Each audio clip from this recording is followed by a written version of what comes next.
What is going on, guys? Welcome back to another video. In this video I'll be showcasing my latest PvP werewolf build. Slapping super hard, it's got really high recoveries, so you can spam heals all day, you can spam howls all day, tons of stamina regen, very powerful combination indeed. Probably the best I've made and most fine-tuned. It's really forgiving, and you've got to have no trouble killing players with this, even with subclassing. We'll get straight into the stats. We've got 2 into Magicka, but really just fully into health, all 64. Running the Lady Mundus just for a bit more resistances, as Werewolf does tend to be targeted and be a bit squishy. Also got major protection on this as well. Running Bewitched Sugar Skulls. That's because the recoveries are just so high, you don't really need to run a recovery food. So I think that is probably the best option. Like I said, we've got the major protection as well, so we are a little bit on the tanky side. But as I said, Werewolf always does tend to feel a bit squishy, so you do need some resistances. So now we're going to get into the sets of what we're actually running on this Werewolf build. We'll start off with the weapons, of course, running a Maul of the Essence Thief with a weapon damage enchantment. We've sharpened as well. So Essence Thief, again, one of the best sets for Werewolf. Gives you extra damage and stamina return and health return.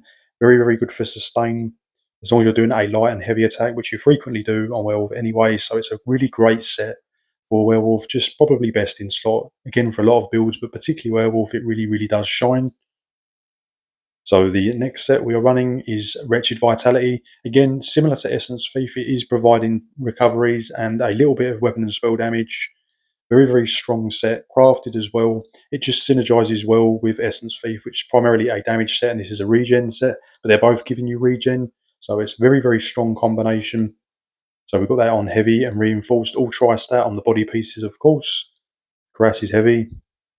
Shoulders are medium. But one piece trainee as well, impenetrable, purely just for the health, one line of health. Just to get the health around 40k. The hands medium, legs heavy, and the feet are heavy. Jewellery is triune, 2 magic recovery, and protective on the Oaken Soul with a weapon damage enchantment. So now we'll get into the skills and what we're running.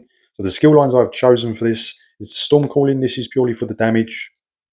I'm running this Shadow and Creative Rune Forms, which is the Arcanist one. So again, I've chosen these because they essentially allow you to stack more recoveries. With the Refreshing Shadows, it's going to give you 15% health, magic, and stamina. The other bonuses don't matter too much. And again, if we go to the Arcanist one here,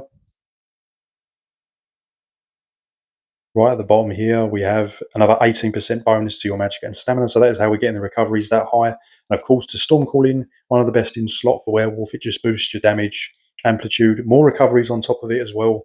Really crazy combination. Very good for Werewolf. Now we're getting to the skills of what we're using on Werewolf. I'm not going to go into the ones when you're out of Werewolf form, as I primarily pre-buff with the ult before I go into BGs and stuff. But you can just slot what I've got here, just Vigor, Uppercut, and Execute. The actual main Werewolf skills pack leader, I feel, is the best, as the other one just seems to drop off too quickly. The other one's stronger, but this one just lasts a bit longer and you take less damage. We've got Brutal Pounce as well, just to apply that bleed, and it's going to boost your weapon damage as well for each enemy hit up to 6 times. We've got the Fortitude here, again, really great. It scales off your max health. You can spam this to the cows come home because you've got really high magical recovery. Deafening Roar to set them off balance. Also gives you that major protection. Got the Howl of Agony, which is our spam roll. You can again spam this for days because you've got really high stamina recovery. And the Claws of Anguish is going to deal disease damage over time. And also hit with that disease status effect. So make sure you have your points in your Undaunted, of course, just for extra stats. We're running Dark Elf on this as it's a nice combo for extra damage, extra magic and stamina, and extra flame resistance.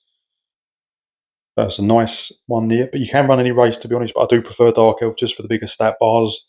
We'll go into the CP, guys. We've got Cleansing Revival, just so you can cleanse harmful effects.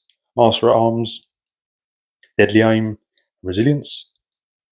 We'll go into the red CP, Boundless Vitality, Fortified, Sustained by Suffering, and Pain's Refuge. Green CP, I just recommend the Steed's Blessing, the rest are up to you. So that's it, guys. Hope you enjoy the clips. It's a really great build, really fun, and very forgiving. You can just spam, as you can see here, attacks over and over again, just putting on a lot of pressure. as just the recoveries are just so high. So yeah, enjoy the clips, guys. Hope you enjoy the build. Really great one here. Definitely my favourite werewolf build so far. Don't forget to like and subscribe. I'll see you in the next video, guys.